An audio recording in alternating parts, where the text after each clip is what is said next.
گیا یا پھر پانی میں غرق ہو گیا یا پھر کسی بڑے حادثے میں یا نیمونیا کی بیماری جس کو ذات الجنب کہا جاتا ہے، اس میں اگر کسی کا انتقال ہو گیا یا پیٹ کے درد میں کوئی انتقال کر گیا یا وہ عورت جو بچہ ہونے کے وقت انتقال کر گئی، ان سب کو شہید کا درجہ دیا جا رہا ہے۔ حالات کے اعتبار سے ایک چیز بہت عام ہو گئی ہے اور وہ ہے موت۔ موت کا فلسفہ سب کو پتہ ہے، موت سے لوگ گھبراتے بھی ہیں، ڈرتے بھی ہیں، اور ایک نیوز بنتی ہے، خبر بنتی ہے، لیکن اب کے زمانے میں تو ایسا لگ رہا ہے موت اتنی عام کر دی گئی ہے کہ لوگ 2 منٹ 3 منٹ افسوس کرنے کے بعد پھر اس کو بھول جاتے ہیں۔ جنگوں میں جو موتیں ہو رہی ہیں ان موتوں کا تو شمار ہی کیا ہے۔ آج ایک آنکڑا جو بتا دیا جاتا ہے، ایک عدد جو ہم کو بتا دی جاتی ہے، وہ اپنی جگہ پر، لیکن حقیقت کیا ہے، میدان میں کیا چل رہا ہے، یہ اللہ بہتر جانے، اور ان علاقے کے لوگ جن کے ساتھ یہ مصیبتیں آئی ہیں وہ بہتر جانے۔ عزیزان گرامی وقار، پوری دنیا میں ظاہر سی بات ہے آج بھی سینسیٹیو لوگ موجود ہیں، حساس لوگ موجود ہیں، جو موت کو کیا زخم کو بھی برا سمجھتے ہیں۔ ظلم کے طریقے سے مارا ہوا زخم، اس کی ہر آدمی نندا کرتا ہے، مخالفت کرتا ہے۔ موت تو بڑی چیز ہے، لیکن ہم نے دیکھا ہے کہ ایک جانور کے بچے کو بھی اگر کوئی مارے تو آج جانوروں کے رائٹس کے، ان کے حقوق کی تنظیمیں موجود ہیں جو ان کی حفاظت کے لیے آگے بڑھتے ہیں اور پھر آواز اٹھاتے ہیں۔ بلکہ آپ اگر کسی جانور کو مارتے ہوئے دیکھے گئے تو یہ تنظیمیں آپ کو جیل تک پہنچا سکتی ہیں۔ ان کے حقوق کی آواز اٹھانے والے بھی موجود ہیں، بلکہ انوائرمنٹ کے لیے بھی تنظیمیں موجود ہیں۔ درخت کو کاٹنے نہیں دیا جاتا کہ اگر پیڑ پودے بھی کوئی کاٹ رہا ہے تو اس کے لیے بھی سخت قانون ہے، بلا وجہ اگر کوئی کاٹ رہا ہے تو اس کو جیل بھی ہو سکتی ہے، اس کا ریپلیسمنٹ چاہتی ہے دنیا۔ پیڑ پودے پتے اور جانوروں کو کاٹنے کے لیے بھی منع کیا گیا اور ان کی حفاظت کے لیے تنظیمیں موجود ہیں، تو پھر انسانوں کی زندگیوں کی حفاظت کے لیے بھی آلریڈی موجود ہیں، ایسا نہیں ہے۔ لیکن دوہرا معیار ہے پوری دنیا میں۔ عام انسان جس کا تعلق اسلام سے نہیں ہے وہ مرے تو پوری دنیا چیخ اٹھتی ہے، اس کے موت کے لیے آواز اٹھاتی ہے، اس کے انصاف کی بات کرتی ہے۔ لیکن اسی دنیا کا دوہرا معیار یہ ہے کہ مسلمان بچے قتل ہو جائیں، مارے جائیں، تو پھر اس کے لیے وہ ایسا پیش کرتے ہیں جیسے ان کو سانپ سونگھ گیا ہو، کوئی رحم نام کا جذبہ ہی نہیں رہ گیا۔ کسی کے دل کے اندر سے یہ ہوک اٹھتی ہوئی نہیں دکھائی دیتی کہ کم از کم اسلام دشمنی اور سب چیزوں کو بالائے طاق رکھ کر کے انسانیت کے نام پر کوئی بات کرتا کہ 6 ماہ کے بچوں کا کیا قصور ہوتا ہے، 1 سال کے بچے دودھ پیتے بچوں کا کیا قصور ہوتا ہے۔ ان لوگوں کو جس طرح سے تہ تہ کر دیا گیا، مار کر ختم کر دیا گیا۔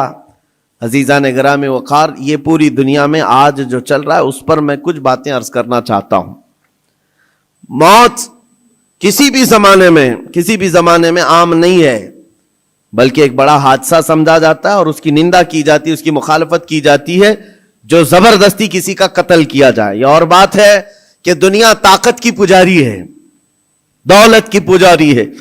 جس کے پاس زیادہ طاقت ہے، جس کے پاس زیادہ دولت ہے، لوگ اس کی حمایت میں کھڑے ہوتے ہیں۔ مظلوموں کے حق میں کھڑے ہونے والی جماعتیں بہت کم ہوتی ہیں۔ لیکن ان تمام معاملات سے ہٹ کر میں آپ سے گفتگو یہ کرنا چاہتا ہوں، جتنی بھی اسلام پر موتیں ہو رہی ہیں، ظلماً قتل کیے جا رہے ہیں، ایک بات یاد رکھو، اسلامی ایک جذبہ موجود ہے ہمارے ہاں، وہ شہادت کی موت پا رہے ہیں۔ شہادت ایک درجہ ہے، اور جب یہ چیز آپ کے تصور میں آ جائے تو میرے عزیزو ہم بھی یہ محسوس کریں گے کہ اللہ کریم ہم سب کو شہادت کی موت نصیب فرمائے، کیونکہ شہادت ایک مقام کا نام ہے، ایک مرتبے کا نام ہے۔ جو شہید ہوتا ہے اسلام میں اس کا بڑا رتبہ ہے۔ نبی پاک صلی اللہ تعالی علیہ وسلم نے تو فرمایا نبیوں اور شہیدوں کے درمیان صرف ایک درجے کا فرق ہے، ایک درجے کا فرق ہے.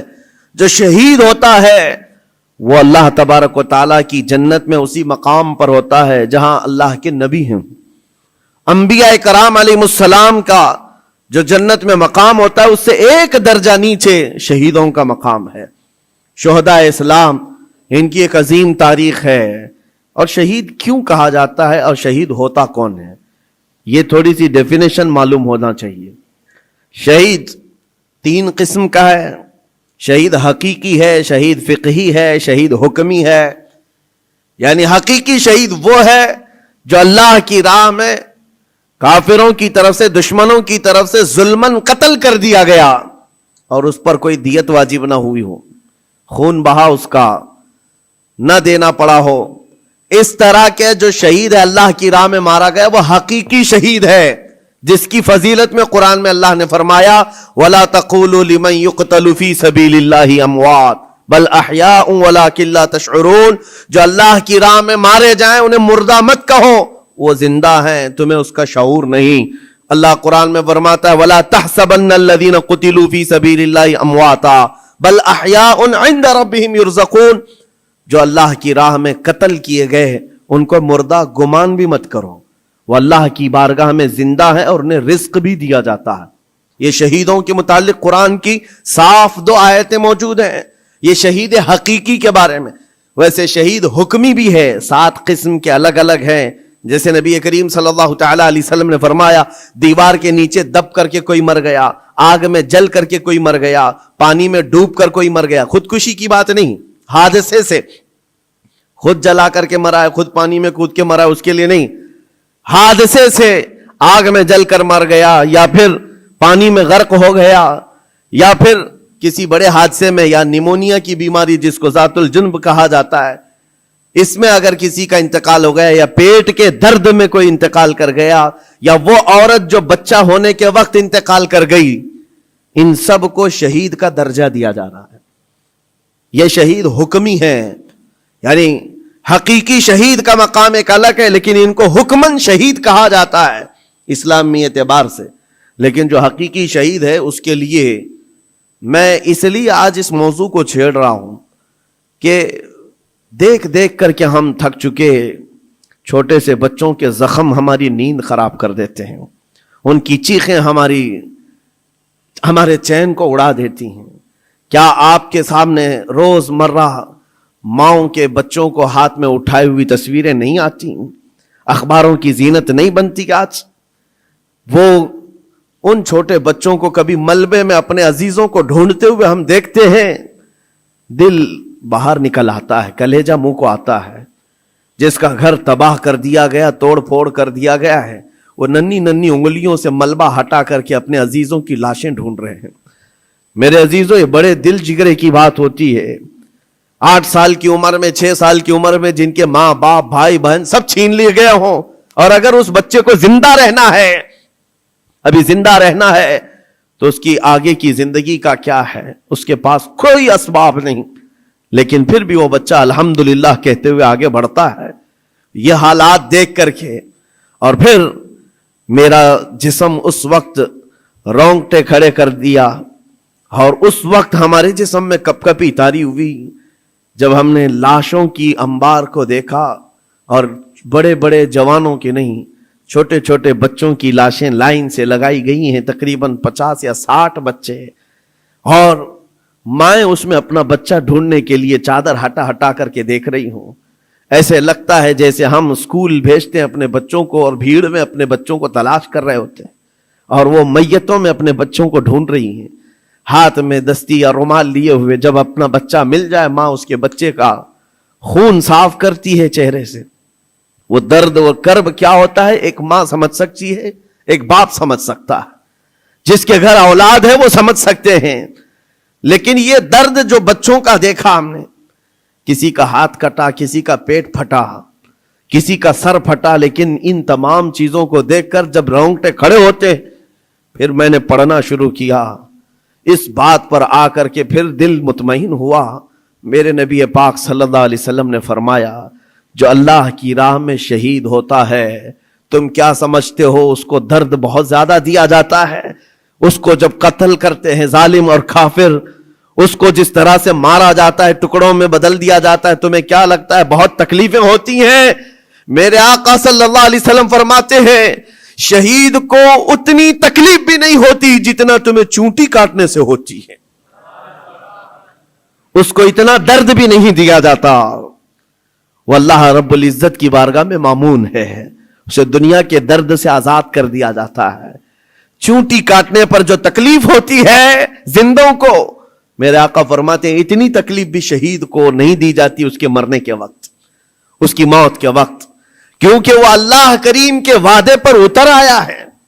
میں نے قرآن کی آیت جو پڑھی سب سے پہلے، رب تعالیٰ فرماتا ہے ان اللہ اشترى من المؤمنین انفسهم واموالهم بان لهم الجنہ۔